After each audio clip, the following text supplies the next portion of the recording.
Welcome to the Dating After Divorce podcast. I'm your host, Sade Curry, and I believe every divorced woman deserves a romantic relationship where she feels safe, loved, and cherished. You can create the most amazing life after divorce, and I will teach you how. Hello, ladies. Welcome to episode 39. It's been a minute since I did a solo episode. I really hope you have been enjoying the Remarriage Club series. There are 2 more interviews coming in that series. They're in the works and you will have them really soon. But in the meantime, I am here to talk to you today about being pursued.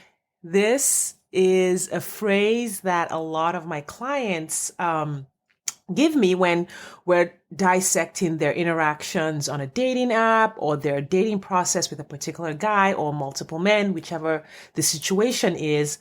And there's often that moment where I'm telling them to do something to move their process forward. And they're like, oh, but wait, I want to be pursued. And if I don't don't let him pursue me, then X will happen, Y's happen. So that's going to be the topic of discussion today. I can't wait to dive into it. But before we dive in, I want to let you know that enrollment is open for the November cohort of the Dating After Divorce Academy. If you are on my email list, you will already have been getting all the emails with all of the value I have been telling. Personal stories from my clients in all of those emails. If you are not on my email list, the link is in the show notes where you can join the email list and read all of the value that I have been putting out there. Enrollment for the month of November will close on Friday the 5th. So if you are listening to this the week of November the 5th, 2021, then enrollment is currently open for this month's cohort. Go ahead and just take a look and see what's in there. The emails are fire. And if you have any trouble kind of getting in there on the email list, just go to my website, sadecurry.com, SADECurry.com, and you can message me or you can book a call and I can walk you through what's going on, what I have going, what I'm offering, give you all of the information so that you can make the best decision for you. All right, let's jump into this concept of being pursued. I have a current client that I'm working with, and one of the things we constantly refer back to is I guess you could say the rules that she learned when she was dating. So she, dated when she was a teenager in her 20s, I believe 30s, got married, got divorced, and now she's dating again, and I'm working with her. But she said when she was in her 20s, she was schooled in quote unquote the rules. And there were rules about how you interacted with a man and what you did and didn't do, because there were certain things that you could do that would make him not fall in love with you, or there were certain things you could do to make him run away, or things you could do to ruin the relationship, etc., etc., etc. Now, when we start to dissect these in our sessions, looking back, she sees how ridiculous a lot of these rules were. And that's because I'm able to explain to her that you're using these rules to create a relationship. So an example is this one about making sure you don't text a man for 3 days after you exchange numbers or whatever. Like there's a certain amount of time that it takes for you to appear like you're not that interested. And if you happen to text him or call him too early, then you're indicating interest, and the hunter, again, I have my air quotes up, the hunter in him will wilt and die, and you will have ruined any possibility of relationship with this man forever. I have a completely different take on the rules. And what I teach my clients is that you can't do anything to make a man who is not interested in you, interested in you. And if you do succeed in getting a man who is not interested in you, it's not going to work long term. Now, getting him interested in you is different from getting him to notice you or creating an interaction with him or creating an opportunity for you to interact so that you can get to know each other. That's different from interest. Once a man has had an opportunity to see you for who you are, to interact with you, he pretty much knows whether or not he's interested in you, right? The same way when you've interacted with someone for a while, you pretty much know if you're interested in that person. There is a possibility that two people could interact in the current moment, right, and not have any interest in each other. And then, over a year or two, they go their separate ways, they grow, they change, they transform, they come back together. Oh, they're different people at that point, and maybe there's interest. So I'm not talking about the natural process of people growing and changing and their interests changing and, realizations, etc. I'm talking about in a moment where someone has your number or doesn't have your number, you have his number, and you're thinking about making a move. Now, this is going to be different in different contexts. What I'm not trying to do here is create a new rule for you to use in every context. There's so many different contexts. In that moment, the right thing to do depends on what is happening in that moment. And what my clients are usually struggling with is that they've been given a rule that they should be pursued. However, the definition of being pursued is different from context to context. There are some men that you do not want pursuing you. And if you're only focused on the fact that you want to be pursued, you might get yourself in a situation where you're being quote unquote successfully pursued by a man who is not emotionally healthy, who is not compatible with you, and who may not actually be interested in you as a person. He might be interested in your money, or he might be interested in your body, or he might be interested in, what you can do for him. And if all you're looking at is whether or not he's pursuing you, it can sort of create this smoke and mirror situation where you have the rule is taken care of, the rule of being pursued is being taken care of, but there are 20 other requirements for a healthy relationship that are not being met. And as long as you're focused on the fact that he's pursuing, you miss all the other signs that you should run the other way. Now, there are other situations where you're with a guy who is a good guy, and he's initiating maybe 40 or 50% of the time, and you're initiating 40 or 50% of the time. And I have talked to some of my clients who feel very uncomfortable with that. They're like, no, he should be initiating things 70% of the time because I should be pursued. So this is a reasonably emotionally healthy guy.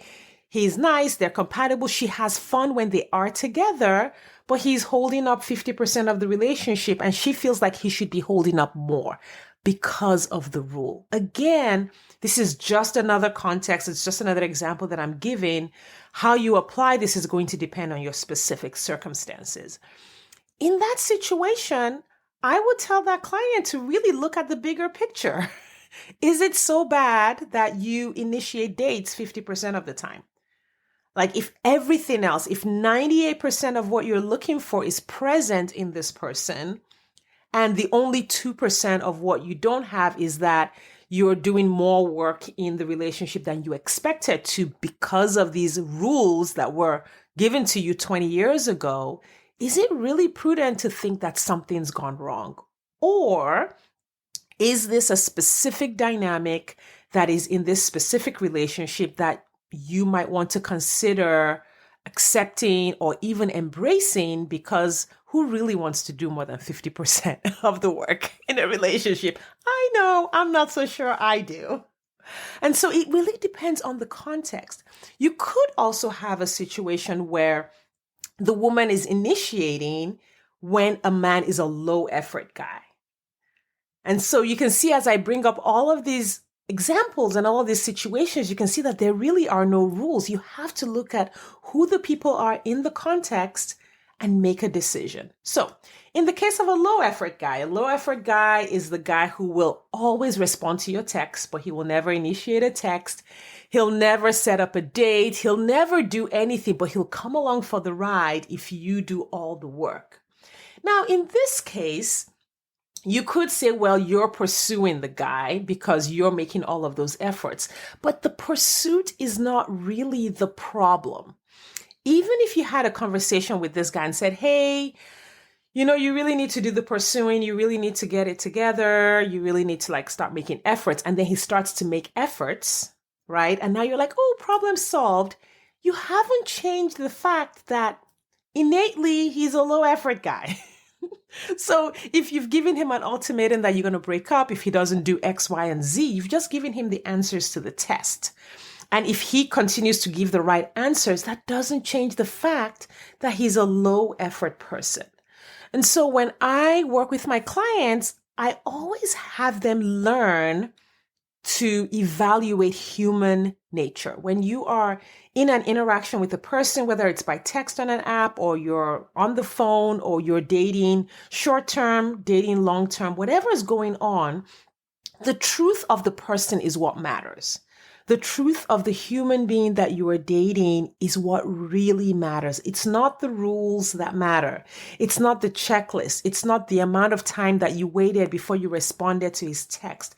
It's not whether or not you batted your eyes a certain way or you did all the things in the book or you downloaded the 44 texts that make a man fall in love with you and then you sent them to this person. It doesn't matter if you have all of the right texts to make a man fall in love with you if you're sending them to the guy you don't want to be with. The truth of the human that is in front of you is the most important thing you need to know. And sometimes that takes time to figure out, but you'll never figure it out if you're so preoccupied and distracted by the rules that you don't see the person sitting across from you on that date. So those are my thoughts on the rules. Those are my thoughts on quote unquote being pursued. Now, you do want to be with someone who's interested, but do you know what true interest looks like? Do you know what it looks like for a healthy person to be interested in you? Do you have criteria by which you gauge a person's interest? Do you have criteria by which you gauge whether a person is emotionally healthy or not? Do you have criteria by which you gauge whether a person is good for you, compatible with you, on the same wavelength, intellectually compatible, spiritually compatible, your interests overlap enough to sustain, an exciting relationship for the long term? Have you thought about those things, or are you preoccupied with the rules that get passed around on the internet all of the time? Like, hey, you better do this, don't do that, don't do this, don't do that. In fact, what's funny, I've heard that sometimes you'll be on an app texting with someone and they will ask you, so how's this working out for you? Like, people are dating and instead of interacting with each other, they're passing out rules and teaching each other the rules. So a man and a woman are sitting at the table and passing rules to each other. I'm like, what are we exactly here for on the apps? And I was asked those questions a few times when I was dating as well, so how is the app working for you? Are you having any luck on the app? I'm like, well, apparently not if I'm talking to you and that's what you're asking me about. So these are my thoughts on the rules. These are my thoughts on being pursued. I want to hear from you about the rules that you may have been trying to use in your relationships and how are those rules working? How are they working for you when you try to apply them? Are they working? Are they not working? Are they creating more confusion, or are you applying them thinking they work, but then not getting the final result that you want? In that you are able to meet and date people who are compatible with you, who want a long-term relationship, who are emotionally healthy, and who are really the types of people that you want to meet and date. All right.